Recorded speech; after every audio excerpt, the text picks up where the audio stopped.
Hi friends, welcome to a very interesting conversation today. It will be interesting and inspiring. We have got a very renowned advocate from the High Court, Shri Harshad Bhadbhade. Mr. Bhadbhade is renowned for his knowledge on RERA, which is the talk of the country as on date in India, especially where it is already implemented in Maharashtra and a couple of other states which have already been activated on RERA. What we are going to do tonight is discuss the critical points of RERA on how it can be understood by a developer as well as a buyer in the real estate sector. Friends, RERA will do to India what SEBI did to the stock market. So today we will discuss this with a very knowledgeable friend of ours, Advocate Harshad Bhadbhade. So Mr. Bhadbhade, welcome to the inspiring conversations where we are going to conduct the topic called RERA. RERA is Real Estate Regulatory Authority, which has been implemented in India, and we are proud to say that it was first implemented in the state of Maharashtra. Advocate Bhadbhade, what would you like to say on the registration process for RERA for a developer? So I think basically we should start with the basics. Real Estate Regulation Act mandates that where the property size or land size is more than 500 square meters or where there are 8 apartments, then you need to register that project. Now the Act has divided it into projects into basically 2 aspects. One is ongoing project, another is new project. So basically those projects in Maharashtra who have not received occupation certificate on or before, initially it was 1st of May 2017. Now in view of latest FAQs which answer that it is up to 31st July 2017. So those projects which have not received occupation certificate as on 31st July 2017. It can be a building might have not received the occupation certificate for the last 20 years. Even those need to come under RERA? No, that won't come into RERA for the simple reason. See, RERA basically, as you rightly said, it is a regulatory act regarding development and sales of a building. So there are buildings in Mumbai especially, as we all know, where they are ready but occupation certificate is not received for various reasons. Litigation is pending, some changes in plans are there for various reasons. So I think those buildings where there is no sale and are already occupied by the purchasers long back may not require registration under RERA as of now. What happens if a resale happens in such a building? The resale is still governed by the other acts. RERA won't come into picture because see, RERA is regarding the sale of a new building or which is an ongoing building. Old buildings, the sale will be governed with respective laws and RERA won't come into picture. So Mr. Bhadbhade, what happens on the 31st of July 2017 in Maharashtra, especially the time given by the authority for all the developers to register their ongoing projects, and also to developers who want to start new projects, they also need to get registered. What happens to the ongoing project on 1st of August 2017? No, those projects which are registered as is mandated by the Act and the rules framed thereunder, they will get the certificate, they will get registration number. Now today only there is a new circular which has come up from the authority which says that every 3 months or 90 days precisely, you have to maintain your website where you will update the development of your project. So today if you have registered with, let's say, 3 floors and which is ongoing project, and within 3 months you have completed 4th floor, 5th floor as the case may be. So within next 3 months, 90 days, you will have to update that now I have reached further stage of that project, and that every 90 days you will have to keep it updated till the occupation certificate is received by the project. What is the application of RERA on a plotting scheme or on a villa development or on a multi-story building? How does it apply to these 3 types of development? Basically, RERA applies to all where you are doing a plotting of a land or where you are selling independent villas by constructing independent villas in a layout, or of course as you said a high-rise building. To all this RERA will apply. You must register your project if you intend to sell, market, offer for sale. Then you must register your project under RERA. Then only, as a matter of fact, RERA Act says that no sale, offer for sale, marketing shall be done in respect of a project unless it is registered after RERA having came in effect from 1st of May 2017. So I think RERA provides 90 days breathing time for ongoing projects, but otherwise if it is a new project, unless and until you have registered, you can't market, offer for sell any of your apartments, plots or bungalows as the case may be, unless you are registered. And if it is ongoing project, again as I said, till 90 days, which is now coming to an end. So before that you will have to register, otherwise you can't, it is as simple as that. You can't market, sell or collect money from anything, buyers if you are not registered under if you RERA. are not registered under RERA. What happens to projects which are happening in places like Lonavla, Karjat or in Alibag, where people are selling half-acre plots and they are developing small houses on those plots, not changing the nature of the land, they still remain agricultural plots?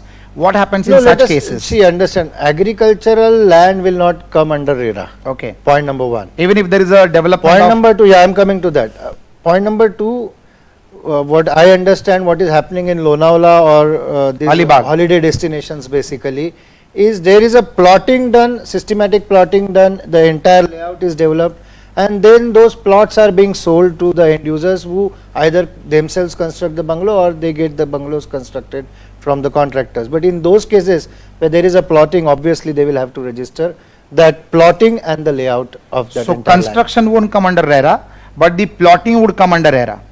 Correct, because here in a, as we are discussing, there is no sale of a constructed bungalow. The sale is of the plot. So what happens is there is a larger land. You get it subdivided into plots. Where we divide the property card like the 7 by 12 extract. Correct. You develop the internal roads. And the plot buyer will give contract to a contractor. That is a different. Construct. That's their personal transaction. Because then the plot buyer is constructing house for himself. Right. So it's for his own use. He is not constructing a bungalow or a building to sell. And if the project is of an agricultural nature where there are half-acre or 1 acre plots, where the nature of the land is not being changed to non-agricultural, in such cases the person who has bought the agricultural half-acre plot, obviously he has to be an agriculturalist to buy an agricultural plot. For that person, if a contractor is coming and contracting and developing a villa on that agricultural land, then RERA is not being attracted. Obviously not, because as I said again that if I have bought a particular land and I am constructing a bungalow, it is always for myself. I am not absolutely provided. There is no such thing that you are going to construct 10 bungalows again on those plots which you have purchased and sell. Then of course you will require registration. But if you have purchased a land, you have given a contract to somebody, you are constructing your own house for whatever vacation purposes, residential purposes, then it won't require registration. What happens to joint ventures under RERA? What happens to the role of the landlord, where a landlord is offering a land to a developer to develop, and the landlord is getting paid either through sales revenues or as a part of a constructed area of that particular project? So what happens in such case? What is the nature of the risk and liability that the landlord carries, and what is the exposure that he gets under joint ventures? See Rajesh, as the RERA defines promoter, now that definition says either one who constructs or who causes to construct. So basically, in short, landlord will fall within that mischief of who causes to construct. Now as far as Maharashtra is concerned, there is a circular issued by the authority which clearly mentions that where there is a revenue share or there is area share by landlords, then they have to register themselves as co-promoter. And not only that, they have to register themselves as co-promoter, but they will have to stand with the promoter regarding development of the project. So first of all, the landlord will have to have a bank account in case of area share. The amount which will come as RERA mandates, whatever amount comes, 70% will have to be deposited in that separate RERA account. And once that amount is deposited in that account, it will be withdrawn as per the certificates which are issued on the basis of percentage of completion of the project. This is point number one. Point number two, as far as liability of the landlord is concerned, see, the circular clarifies that the liability of landlord towards the project will be as that is mentioned in the development agreement, or you call it joint venture agreement, or any such agreement which you have entered into with the promoter, which clarifies that it will be basically the, of course, duty of the promoter to construct the project, to bring it to certain level. Sometimes you may have shared that the landlord will get necessary permissions, required permissions for construction, or main job of the landlord would be to convey the final land to the project after completion of the project. To the buyers. To the buyers or the association of society, whatever it is. So I think the landlord's responsibilities will depend upon the agreement which he has entered into with the promoter. And as I said, he will stand with the promoter. He is also one of the promoters as per. So he as holds RERA is concerned. equal advantages and disadvantages. He also can be tried under RERA if there is a non-compliance from the developer towards the buyers. No, will he be tried for that? I'll tell you. See, as I said, there is a circular issued by the Regulatory Authority of Maharashtra, which states that the liability of the landlord will be as per the agreement. So if the agreement doesn't specify that, or rather if the agreement says it is the duty of the promoter to construct the building, The developer. then you can't shift that duty on the landlord just because he is a co-promoter. He can best be said that he will be following the regulations and the rules of RERA, but I don't think that the liability of constructing the building can be fastened upon the landlord in any circumstances, because it is not his job even as per the agreement. In case of a litigated property where the developer is not able to complete the project on time, he will be tried by the law under the RERA provisions. What happens to the landlord in such cases? Does the property get stuck? And what happens to the arrangement between the landlord and the developer in case of an incomplete project which has already been sold to some buyers? No, I think, see, there are number of questions in your two questions basically. So under RERA you have to declare a date on which you will complete the project.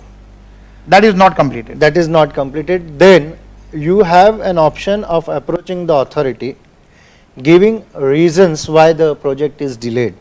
There is possibility, we have seen now in recently in Godbandar Road, there is a blanket stay granted by Honorable High Court saying that no occupation certificate should be given to the buildings. Then So that the period building is may be exempted. ready, yes. So that is upon the authority whether to exempt it, not to exempt it. In a whether to worst case permit scenario, it. what happens in a to the worst case buyers? scenario, therefore what happens if ultimately let us take the worst scenario where the promoter has failed to deliver the project even after extended period. Then he ceases to be the promoter, then the authority comes into picture. Then there are various steps the authority can take, such as the authority may call upon the society bearers of the allottees, Whether they can complete whether the they project. can complete the project, Or some new developer they want him to appoint some other developer who can complete the project. So will the new developer who's been appointed or the society being appointed to complete the project, will they also honor the pending commitments, financial commitments towards the landlord? What happens to the landlord in such a case? See, ultimately landlord's interest will have to be protected, because you can't say that at the end of the day landlord will get nothing and the project will be completed. So of course the authority, looking at the facts of the case, will decide and take into consideration not only the interest of landlord Rajesh, I would add interest of the banks who have financed the project. They may have first charge on the project. Okay. So the authority will take into consideration overall interest of the financiers, landlord and the allottees. Ultimately the authority is there to take care of interest of allottees, but while taking care of that interest, it will have to take into consideration the landlord's interest, the interest of The lenders, financiers, banks. everything. So RERA is basically a very good discipline to ensure that every buyer is totally protected, and the objective of the government is to make India as one of the safest destinations for real estate investments in India, especially for non-resident Indians also, who are very wary about investing in the real estate of India, since it was taking many years for the completion of a project. With RERA coming into picture, those fears are put at rest, and the government will ensure that every developer is brought to task and justice is made in terms of quality and the delivery time of the project promised to the buyer when he is taking the first payment from the buyer. Mr. Bhadbhade, I would also like to ask you, on a situational basis, like RERA is implemented and suppose we are on the 1st of August today, a developer has registered the project, the developer is also the landlord for the project, but he is now sold 50 to 60% of the project and cannot have the financial capability to complete the rest of the project. Now the company is registered, the project is registered, the buyers are also known in the list of buyers, and now he cannot complete the project. So he goes out to a new developer, signs in a joint venture. What happens to the registration of the project? Does the new entrant to the project also needs to be added as a co-developer in the RERA certification, and what's the process? No, I'll tell you. What happens is, see, first of all, I must tell you that in such a circumstances where there is a major change going to happen in the constitution of the company, you will first require 70% consent of the allottees. So it is not now, which used to happen earlier, that a man walks out with a file in his hand, says, this is my project, take it over, and smoothly done. You will have to take consent of the allottees who have agreed 70% to purchase. of the allottees who have been sold the Correct. So you units. will have to first take the consent of those allottees. If that consent is there, obviously it will be placed before the authority, and of course he can come in. It is, there's no, So that RERA also doesn't gets- stop you from growing or from introducing a new player in the that particular project. It only says that take the consent, take the approval, and go ahead. And that information also gets uploaded and In fact, amended. yeah, I would like to add here what you were saying just now, that the beauty of RERA is, see, earlier in Maharashtra we had Maharashtra Ownership of Flats Act, which is MOFA, which also required disclosures to certain extent. But at the end of the day, the developers were never showing those documents to the purchaser. So the layout, the building plan, the apartment plan, everything was kept as if some secret. So now because of RERA, and especially because of RERA, I would call it Maharashtra Real Estate rules, what beautiful thing which they have done is, everything is online. So one step, you just have to visit to maharera.mahaonline.gov.in, and you can see details starting from who is the promoter of the project, Who's the architect? who is the architect, who's who is the structural engineer, who's the chartered so accountant? all, not only the details of the professionals, but how many car parkings are there, how many apartments are there for sale, how many apartments are booked, everything, what amenities you are providing. And what is the progress of the project That work-wise the as on promoter- that date? Right, that as I said earlier, that the promoter will have to maintain every 90 days, he will have to update that this is now the stage of my project, and this is how I am going to complete the project, and the date of completion of project is already disclosed by him on the website. So he can't run away from that, saying that no, this is some other date. So basically he will have to comply with those commitments which are given by him. As far as the commitments of dates are concerned, now there are large projects. People develop lakhs of square feet of development area or large acreage of development zone. Now when they phase out the project, when they put a phase 1, phase 2, phase 3, phase 4, can each phase be registered separately with a separate date of completion? That is question number 1. And question number 2 is, what happens to the common amenities like a clubhouse and a swimming pool or a jogging track or a football pitch? If the project is promising all of these amenities, does it have to get completed by the completion of the first phase, or can the developer have the consent of all the buyers where they know that these amenities are going to be created on the second phase of the time of the project? Is that acceptable, or how does it go about? Well, see, first of all, under RERA, phase-wise development is acceptable, is permitted, and not only phase-wise as in you can say building-wise, but in building also you can have phases. So you can, if you are constructing, let's say 50-floor store building, you can say that my first phase is 30 floor, then the balance 20 floor in phase 2. Now coming to your question, Common amenities. common amenities. So see, we'll keep it simple. Whatever is registered, you can sell. Whatever is not registered, you cannot sell. So let us take a case where there is a layout of around 20 buildings. You register phase 1 as only 2 buildings, but you have not registered or shown clubhouse as forming part of this phase 1. Then it is okay. Then you can't sell, you can't advertise, you can't even tell that buyer that look here, this is a layout and I am going to give you swimming pool somewhere sometime later. No, you can't do that. If you have not registered with the project, you can't do that. So suppose for the first 2 buildings. Yeah, so therefore what I am saying is, let us say that you register 3 phases. For first 2 buildings will be completed in 2018, next phase 2 will be completed in 2020, and phase 3 will be completed in 2022. And along with phase 3, you are going to give swimming pool and Yes. other club amenities. Then you must have that phase 3 registered at the time of promising that I am going to give a swimming pool. At that phase So of you- point, yes. I can come up with the common amenities, the clubhouse and everything. Yes. Okay.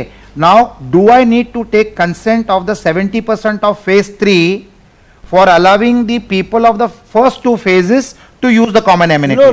No. I'll tell you why. Because see, as I said, to simplify, RERA is all about disclosures. So if you are developing a project in three phases, where your swimming pool is coming In the third phase. So what happens if I visit your website? I get to see this is your phase 1, this is your phase 2, this is your phase 3. And along with phase 3 there is a swimming pool. Now this is not the only thing. The website, RERA website mandates you to upload your draft agreement for sale. So your draft agreement for sale will also mention that your apartment is in phase 1 at floor number so and so. You are also going to share a swimming pool with phase 2 and phase 3. And that swimming pool is coming at the date of completion of phase 3, which may be 2022. So that is fine. So entirely similarly, So there is complete exposure Correct. on the plans of the developer Yes. on how the he project is going to unfold. They unfold. And the person buying flat in the third phase, as you asked. So that gentleman would always know that there is already phase 1 and phase 2 which has come up. And they are going to use this because it is disclosed in the project, it is disclosed in your agreement for sale. But it is not maybe disclosed applied on the layout. for during the first two phases. It is not registered during the first two phases, the common amenities. Then you can't sell. See, the problem is, I got your question. So see, if you register only one building with 20 floors and you have shown a layout development with blocks that there is going to be some development in the entire layout, but today my phase 1 is single building with 20 floors. Then in that case, what you can sell is this 20 floors only. Agreed. You can't say, no, therefore I am saying, you can't say, I may come up or I am likely to come up swimming pool. No. So the defined plan is there. There is a phase 1 and there is a phase 2. But I want to, suppose the developer wants to create the infrastructure of the amenities on phase 2. He is not promising it in the phase 1 right from day 1, but is informing them that the second phase will be built along with the common Correct. amenities. Then you can always do that. Then that is fine. Yes, that is fine. My next question So to because you, not only swimming pool, see, in case of layout, the most of the chunk of the area is what we normally speak about is recreational grounds, playgrounds. There are various other facilities and amenities which are to be provided, which in the layout, sanctioned layout, you can see. But in a registered phase, they may not be there. So ideally, you will have to disclose them that when are you so going during to the develop. phase that it gets registered, that lot of 70% people's consent is not required, No. since it was declared from day 1. Day one. Okay. Day one. My next question is, like suppose there is a villa development project going on, and these are twin villas, 3 sides open with one common wall, and these are twin villas. Now there are people who will buy both the villas, eliminate the wall in between and create it as one single villa. Now that is a amendment which is happening within the plot which has been purchased by that individual buyer. Will this kind of amendment also need the consent of 70% of the buyers? No, especially in the villas, see what happens, Rajesh, is there are only 2 villas and you are removing a common wall. So it really doesn't matter what happens. And so both that the parties both are the same. parties are the same. So whose consent you will take? Okay. He is the next. So then the other plot Sir, owners of the correct. villa Now, owners are because not associated I'm with this. coming to that because you are not changing the layout plan or the structure plans of the allottee who has purchased single villa out of that 2. So any amendment in a villa sold with the consent of the buyer is okay. Okay. But if you try to change something So in the similar overall thing can layout, happen. I'll just go a step further and say similar thing can happen in a building where on Two a flats become one flat. Normally that is a practice that they remove the middle wall. Middle wall So that and- is not an amendment which requires the That- consent of 70% of the members that who have been sold to. I was coming to that. That is an amendment actually Okay. because see you have got the building sanction with 2 flats. Now if there is no middle wall, when you go for occupation certificate, you will have to either get this thing sanctioned and show it to the corporation that this is what is being done and allow me to amalgamate this, or you better get occupation certificate, then go for amalgamation of this flat. Otherwise, that consent problem will be there. Will that consent problem will be there? Yes. That is in the case of a building, In a building, because you are changing. but not in the case of villa development. In villa, because I said it is a Because single every plot. plot is single plot. Single Yes. plot, Okay. and there is a See So- what I'll just quickly again go back what we were discussing, that what you are actually selling is a plot and the villa is being constructed by me. So I may have my ideas about the plans. Got it, got it. So in a building amendment, even of amalgamating two flats might attract the Might need attract. to take the consent of the 70% of existing buyers. Yes, yes. Okay, that's interesting. Mr. Bhadbhade, what technically happens with RERA is the complete control of the finances of the project to ensure that the money is not misused or diverted to the other projects, but it is kept in reserve for the completion of the project. And at the registration time itself, the developer has to declare the total cost of the project. So RERA will monitor the money kept in surplus so that the project needs, gets the money which is required for completing the project. In this scenario, when 100 rupee revenue comes to the developer, 70 rupees goes to the RERA controlled account, 30 rupees goes to the developer's account. This 30 rupees, no questions asked of what the developer wants to do with that 30 rupees. But these 70 rupees has to be used for the development of the project. Correct. And to withdraw money from this 70%, the developer has to create 3 documents: a structural engineer's report, a architect's report, and a chartered accountant's report certifying the expenses, the legitimate expenses which need to be in the purview of the expenses which were declared to the RERA authorities at the time of registration of the project. So does this mean that the 70 rupees will get into the RERA account, the developer will then do the further expenses from the 30% and then subsequently claim from the 70%, or can he start issuing checks from the 70% to the legitimate expenses of the project? No, see, again, this needs a little elaborate answer. See, what happens is once that 70% is deposited, you are giving the certificates A, B and C, as you said, engineer, chartered accountant and the architect. So basically the withdrawals is to the proportion of cost incurred. So cost incurred. So he has to incur the cost first and then claim for the 70%? I'll come to that. Cost incurred is one way, as you said, that actual cost incurred. In other way, there might be a situation where you have actually, let's say, asked a contractor to complete one floor. He has completed that one floor. He has raised a bill on you. You may not have actually cleared that bill, but he has raised a bill on you. Then that is a cost incurred. You can, yes, you can certainly take that money from RERA account to your own account, and from there you can issue checks, because RERA account, which is a separate account, most of the banks are not issuing any checkbooks. The idea is that whatever certificates you give should be transferred, the money to will the be transferred to your account, and from there you can utilize that amount. It is not mandatory. Some banks are following this. Some banks are taking the affidavits, like on our website, the regulations, and it gives an affidavit, format of an affidavit which is to be given by promoter, where he undertakes that his withdrawals are as per the certificates issued. So what happens is, practical purposes, you may not be even giving all the certificates to the banker. You are giving an affidavit and undertaking that yes, my withdrawals will be in terms with the certificates which are issued.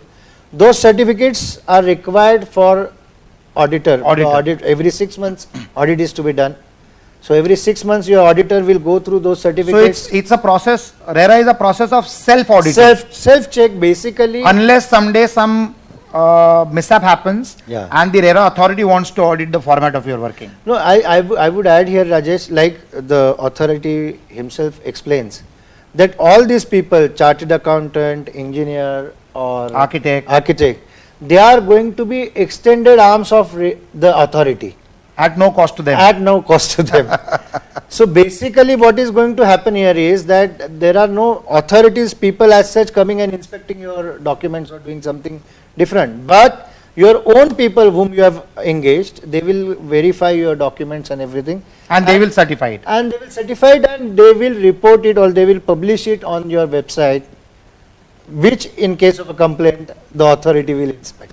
So this is a smooth process of maintaining the accounts so that the project can benefit at the end of the day. That is the core objective of... The core objective of RERA, as is stated, is mainly to regulate the development of the project and to ensure that promoter takes that project to the logical end, that is occupation certificate. What are the expenses which are allowed in this 70% money which is retained in the RERA account? Can it be the cost of land? Of course, construction costs, architect fees, brokerage, advertising, marketing, all that becomes a part of the project. Can the landlord also can be paid from the 70%? Can the installments of a bank loan or a financial liability be paid from this 70%? What are the do's and don'ts of this 70%? No, see, first of all, at the time of registration of an ongoing project, as you know, we are submitting 3 documents: architect certificate, engineer certificate, chartered accountant certificate. So this basically at the time of registration you will be disclosing estimated land cost, estimated construction cost. Now estimated construction cost, as you know, would also include the interest to be payable to banks in non-banking financial corporations, even to money lenders who are registered under Money Lenders Act. Now this is what the rules provide. No private funding. No private funding. No private interest. No private entities, no private interest.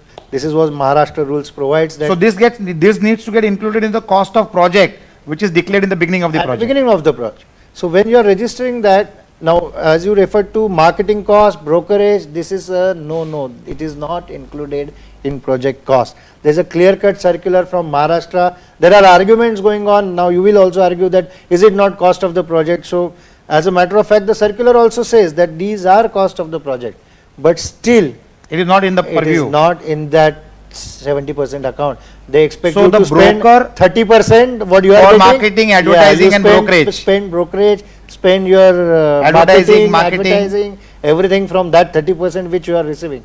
Okay, so the RERA is registering the brokers to ensure that they are connected with the project. Yeah. But the RERA does not want the developer to pay the brokerage from the 70% revenue of the project is what you are saying. No, precisely that. See, these are two different issues. One, RERA mandates registration of Brokers. agents as is called, estate agents, is a different altogether, because you are aware that these agents used to Misguide the buyers. They used to misguide the buyers, misrepresent the project, and then the builder would have a simple say that this is not my representation, somebody has misrepresented it. So now he So becomes now he also responsible. comes under the purview of RERA. Now as far as cost or maybe the brokerage which you are going to pay, as I said, it is still a project cost. So whatever 100% you are receiving, out of that only you are paying brokerage, out of that only you are bearing But the not market. from the But not from 70%. the 70%. Precisely, I think the main reason behind it would be that this 70% money which is kept in RERA account, what the authority expects, what the law expects is that with this money you complete the building, you complete your project, The structure.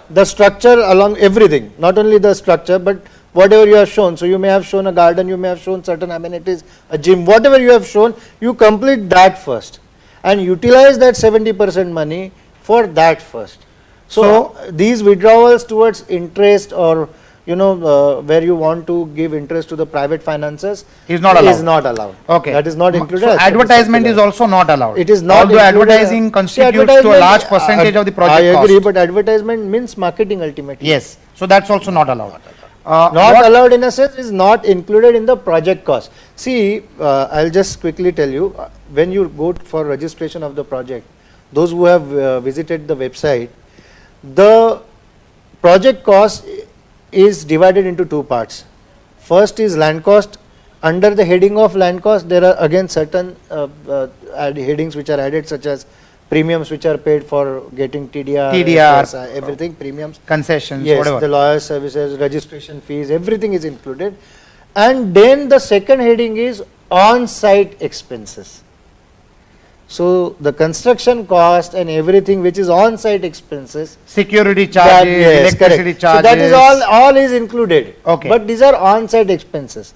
So what we need to understand is brokerage charges, Marketing, advertising cost, marketing cost, Is not- events for promoting and Events, sales of the absolutely project no. is completely out of Not- that 70% purview. not included in the project cost. Okay, of that 70%. 70% you are saying because you are presuming that the account is going to be 70%. Now There what will be- happens? yeah, there- What happens in a situation where the project is registered, 40% of the stock is sold, and now the developer wants to pledge the unsold part of the project and raise a bank fund to complete the project. What sir, happens in that case? yes. Does the developer need to take consent from the 70% of the 40% sold units? See, once you have started a project, once you have sold a project, any major changes which you are going to do, because I'll tell you, when you say that I'll be mortgaging a project, you will be bringing charge on the property which the allottee otherwise has purchased, thinking that it is free from all encumbrances. As a matter of fact, RERA website, there is a column, there is a window given on online website where you have to mention if there are encumbrances, if any. Now, if you have, at the beginning you have said that there are no encumbrances on the property. Then to bring, you have to take the consent. And You if will there is have an to- it has encumbrance to in be the within beginning of the the- project, then it's not a problem. If it is disclosed, then there is no problem. So subsequent something which is bringing- not disclosed to an allottee and you want to bring in, which is likely to affect his rights in future, you must disclose. That's the simple code of RERA. And disclosure means taking consent of 70% of the 40% whom you have sold it. 70% of Whatever number of Whatever units that number are of sold. units you have So even for raising a loan for completion of the project, on a you by will need, mortgaging, yes, by mortgage, you will need a consent. so even if it's mortgaging the unsold part of the project, Therefore, I said, see, Rajesh, unsold part of project is what happens, as you know. Once you go on selling the flats, the financer issues you NOC, and then that particular flat is sold. But when you are creating a charge on the property, which goes to the land also, then obviously You'll need the you will consent. need the consent, because the allottee would let us consider a worst case. If tomorrow the promoter fails to make the payment to the banker is going to attach the project. The banker is not going to say, all right, your single flat is allowed to be sold again. He is going to attach the project, saying any which ways he is going to sell the balance flats, but he is going to attach the project. okay. My next question is, a developer has promised the delivery of say 100 units in 3 years time. In 3 years time, he has completed the project, but he has got 30 unsold units. What happens in that case? No, see, the RERA mandates that 51. He also gets the occupation certificate, but there are 30 unsold Then units in the occupation- project. Then there is no difficulty. See, once you have received occupation certificate, RERA, that mandate of maintaining the bank account is gone. Okay. So whatever sales you get from those 30 flats is all yours. And then he is free to do whatever he Free wants to to do whatever do. with that money. So as far as that is concerned, yes, you are free. Again, I'll add to it that when you say out of 170 are sold, you have to bear in mind that RERA mandates that whenever 51% You have to form a society. of the correct, if 51% or more are allotted, booked or sold, then you will have to apply for registering a society. Once occupation certificate is received or the 100% payment is received from them. What are the rights of a society which is registered after selling 51% in the project? What are the rights of the society? No, see, if the building is under construction and the society is registered, they would also monitor the project. It will be convenient for an authority if there is a Will they have complaint. authority to dictate on what needs to be done with the Absolutely unsold not. project Absolutely not. after the project is completed with Absolutely. the occupation Absolutely. certificate? After the occupation No, certificate. they won't see. They won't have any rights to decide how this building and when this building and how this construction should go on. They will only ensure that what is promised on the website is being delivered on the site. That's all. So basically, this society won't have any say in the sale or development of the project, except as is promised. Let's say in agreement it is promised that in 3 years this project will be completed. So this society will keep a watch that whether this project is really getting completed in 3 years or not. And the conveyance needs to be passed in 3 months 3 after the months, project is getting the occupation certificate. is So received. Correct, at that point of time, you need to convey the land along with the building to the without- society and the common And amenities yes, to the and in that correct, society. and in that case, if you have unsold area, you still reserve your rights to sell those unsold apartments. So if there is a delay of the payment of the installments or by a buyer, there is a penalty on that as well, according to RERA. If there is non-performance by the developer, then the developer has to compensate the buyer with the rate of interest of on interest. the entire amount of money that is paid. Yes. Now, there are two formats what can happen. A developer wants to remove a buyer who is not adhering to the policies of the payments on the requisite times it has to be paid. What happens to such a buyer? That is one. Secondly, if the buyer wants to withdraw from a project, he has a freedom to withdraw. When he withdraws, he gives 30 days time for the builder to repay his money with the simple rate of interest depending on the SBI rate or something on those lines. Lending rates. What happens when the buyer defaults on payments?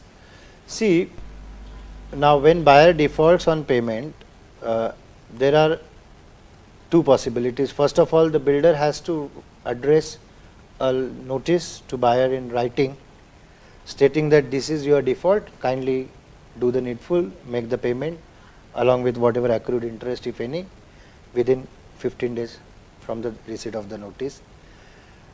And if there are 3 consecutive defaults, or there are 3 defaults of the buyer in paying the installments and other charges also, there are various other charges which builder needs to collect from the allottee.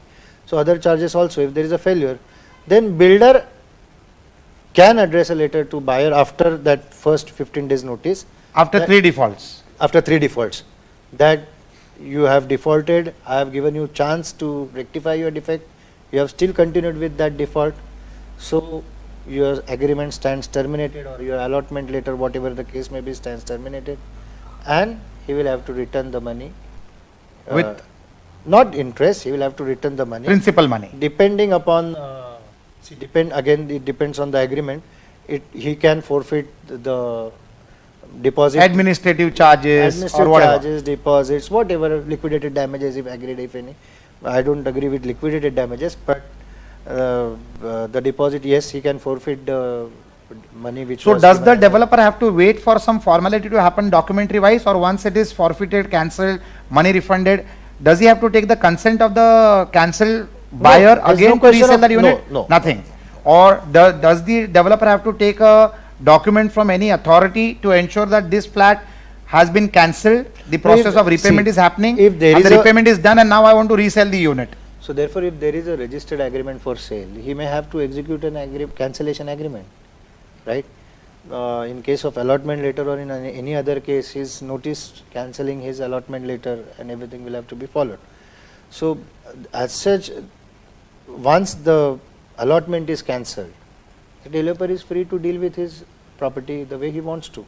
Allottee cannot have his say, nor can he. What happens when the buyer is not accepting the refund, or not giving consent to the cancellation of the registered agreement and not paying also at the same time? Then it goes to the authority for you can file a complaint to the authority that yes, he is not following the agreed terms of the agreement. Then they can pass an order. Appropriate orders may be passed by the authority at the relevant time. Okay, so I think this is a remedy both for the developer as well as for the allottee. See, one of my friend just counted the ratio of allottee and builders, and he says 91% RERA is for allottee, 9% it is for the promoter. It has to be that way. Only then discipline will happen and the projects will be completed on time. So 91% it is tilted in favor of allottee and 9% in favor of promoter. So if promoter intends to cancel, similar way if allottee intends to cancel, the allottee can take an exit by addressing you a letter that I want to exit from the project for ABCD reasons, and then you return my money along with the simple rate of interest, that is money lending rate plus 2% rate of interest. So any such change which happens, the developer has to keep updating the website every quarterly or every half yearly. The progress of the project has to be updated every quarterly. 90 days. Okay. Half yearly is the audit. So you need to maintain complete transparency. So the developer cannot misguide people by saying that majority of the stock is sold when it is not sold, just to hike up the prices. He is maintaining, it's online. Yes. Those days are gone. Those days are gone because obviously misguide people. Yes, I'll tell you why. Let's say in the first stage at the registration, he has said I have got 50 flats for sale. In 90 days he says I have sold 25 flats. Then his accounts must reflect, because he is not only updating the sale, but he has to also update the accounts, these certificates, the expenses, the accounts and the certificates. Correct. So if you are saying that 25% or 25 flats are booked, there will be money reflected in your RERA account. If it is not reflecting, it is the balance in the RERA account is same as that of 1st of May when you registered the project. Then you can't lie to a authority, or you can't lie to anybody for that matter, saying that I have booked the particular Premises, yes. Units. Apartments. Yes. Now, we talk about the 70% revenue and the 30% revenue. The 70% revenue is there to protect and ensure that the project is completed on time as per the commitment of the developer. When will the developer be able to withdraw the balance amount in the 70% on the occupation certificate completion? Get the occupation certificate, withdraw balance amount. So the balance amount will be withdrawn after the occupation certificate is provided to. Yes. So in case of multiple phases, will the RERA account be squared off at the end of every registered phase? Every registered. So he will be able to withdraw the profits of that particular phase. That is precisely. And then he can start the second phase. Yes, that's the second phase. So he also doesn't get stuck till the end of the layout development or the entire project development. A project has got 4 phases and the developer has to give the overall period of the project completion, or will he give phase number 1 2 years, phase number 2 another 2 years, phase number 3 another 2 years, phase number 4 another 2 years, or does he say that all the 4 layouts will be completed within a period of 8 years? How does he mention that? See, when it is a layout development, it is up to the promoter what he wants to disclose. So in a given case, a promoter may say, today I am going to complete only one building as phase 1 and let's talk about this building alone. Fair enough. So he will say, so he will say, I am going to complete this one building. But do I have to show the overall picture of all the layout? The you will have to upload the layout. See, I'm not entitled. Not only you are going to upload the building permissions, you are also going to upload the layout, because it will also disclose RG area, other amenities which are there. So I can also disclose the completion period of the phase which I am registering today. That's it. And when I am registering, when I want to sell phase number 2, you register so that it is not mandatory for me to mention the completion entire period of the entire layout. layout. No, it is not required. No. So you can register it phase wise and you can define the time period for every phase, and after the phase is over, you can complete the profit and loss account of that particular phase, withdraw your profits, and then start the second phase and start maintaining RERA account for the second phase. Yeah. Fantastic. I think this was a very interesting conversation, a very inspiring one as far as RERA is concerned, rules and regulations are concerned, as far as the protection of the buyer is concerned, which is the most important, because the buyer has suffered since the day of independence at the hands of various developers, not all of them, but most of them. I think the tables have turned. It will be the buyer who will be protected on a priority. The government is going to ensure that every buyer gets justice, gets a quality product, gets what he is promised, and it will ensure that Indians staying abroad, Indians in India will now take advantage of RERA and be liberal with their investments as far as real estate as an industry is concerned, because unlike gold or stock market, an Indian investor does leverage when he buys property by contributing a nominal amount of the total purchase and taking a majority payment from the banks in the form of bank loan. Infrastructure and real estate is the backbone of the development of any country, and I'm sure RERA will ensure that the right development happens. India is a land of opportunities. The whole world is looking towards India as a country of great performance, and with rules like RERA, rules like GST, this country is going to grow in leaps and bounds and is going to surprise the world with the speed of its development. Advocate Harshad Bhadbhade, a very renowned personality from the High Court, is today one of the most favored advocates by the developers for registering their projects, for being a guide to them for the do's and don'ts, and I'm sure people are benefiting from his advice. Thanks a lot, Mr. Harshad Bhadbhade. Thank you, It Rajesh. was a pleasure discussing RERA with you. Thank you. I'm sure this knowledge will help a lot of buyers, developers, and people who are associated with the project. Thanks a lot. Thank you. Thank you, Rajesh. Thank you.